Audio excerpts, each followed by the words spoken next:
ग्वालियर में मधु जोशी महिला welfare foundation द्वारा स्नेह हालय चैरिटेबल ट्रस्ट में रह रहे मानसिक पीड़ित एवं बेसहारा लोगों के लिए सांस्कृतिक संगीतमय कार्यक्रम किया गया।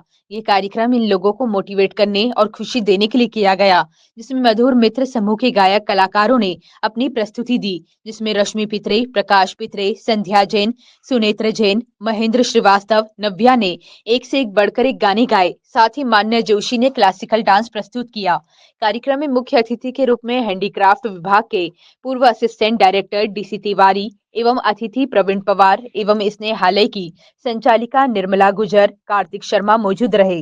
कार्यक्रम में सहयोग मॉडल कॉन्वेंट स्कूल का रहा।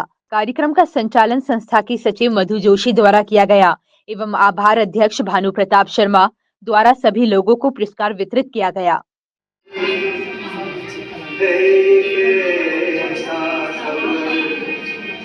कोई